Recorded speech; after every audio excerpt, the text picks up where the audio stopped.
Yo, what's up guys? Good afternoon sa lahat. First ever na ako matry natin ang ating Insta360, no? Being single lens front cam. So, nilagay ko sa aking helmet. Tapos, first time natin to, testingan ko kung anong mas maganda. Kasi yung GoPro ko talaga, Hero 6 pa kasi yun. Napakaluma na. Tapos maraming issue. Hindi naman maraming issue. Ang issue lang talaga niya is yung nagsha-shutdown o hindi kaya is hindi nag-on or nauubusan ng battery kahit wala naman nag-on. Ganyan, mga ganyang issue ng GoPro eh. Parang nagko-corrupt yung system niya, mga ganun. So, nadismaya talaga ako. Hindi ko na ginagamit yun ng yung pag magko-content ako ng isang importanteng video, no? Kasi hindi mo maasahan talaga. Marami akong content na nasayang dun kasi. So, ito, titestingan ko muna. Kasi bala kong bumili ng Insta360 Ace Pro, no? Ace Pro 2 kasi napakaganda talaga guys ng night mode nya sa gabi. Napaka hands down talaga ako sa ganda ng Insta360 Ace Pro 2, no? Yung Ace Pro 1 maganda na rin, kaso parang na-discount yata yung Ace Pro 2. Yung Ace Pro 2 is around 27,000 I think, 26,999 ganun. Saka yung Ace Pro 1 nag-discount, may nakita ako 17,999, so 18,000. So malaki yung gap, no? Pero yun pa man, ganun pa man, kung kinakailangan talaga i-shoot ko na lang ng Ace Pro 2 kasi action cam kasi yan eh. Hindi kagaya nito Ace X3 lang to, pero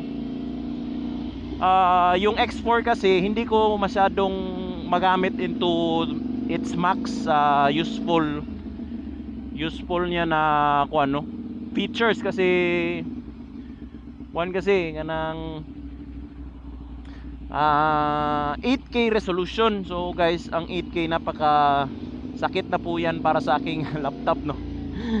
Hindi na kaya yung ng laptop ko yung 8K kasi nag-overheat yung laptop ko pag nagre-render nga ng dalawa eh. Nagre-render ako ng sa editing file ng aking CapCut at saka itong ating Insta360 na editing video na, or yung re-reframe ako ng galing dito sa Insta360.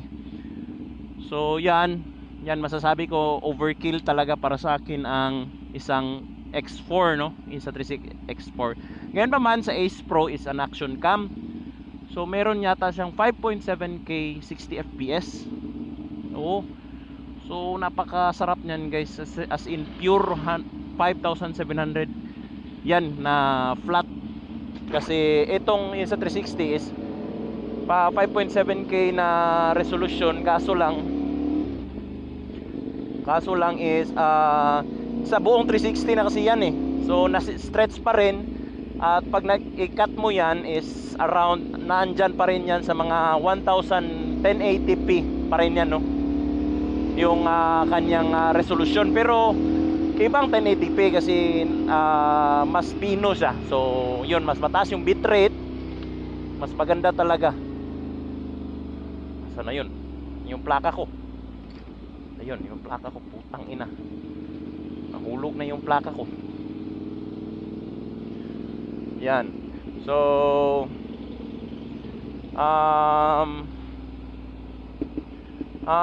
yan nga, balik tayo. Overkill talaga sa akin yung X4, no?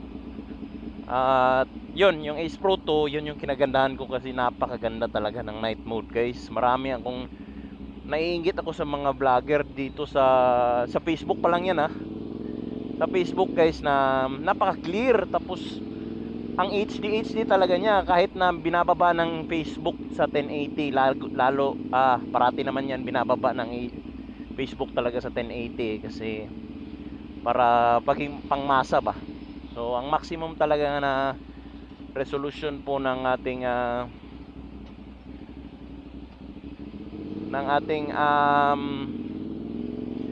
Facebook is 1080 talaga, no. Pero lahat ng 'yan pag galing sa mga 4K, lalong-lalo na sa 8K is napaka-crispy talaga niyan, guys, pag nasa Facebook.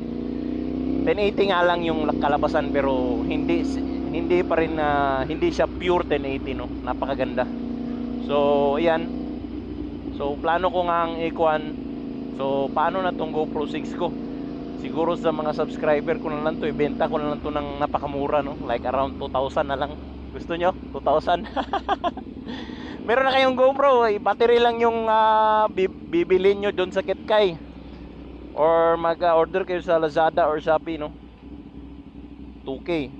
Yun yung iniisip ko, no, pag nakabili na ako ng Ace Pro.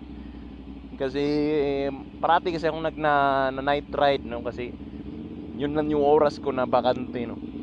So, yun guys, yun lang muna yung pag-uusapan natin for today's video. Kasi may trabaho pa ako dito sa aming favorite contractor ko. Favorite. Patay tayo dyan. Sige guys, bye bye, yun lang muna.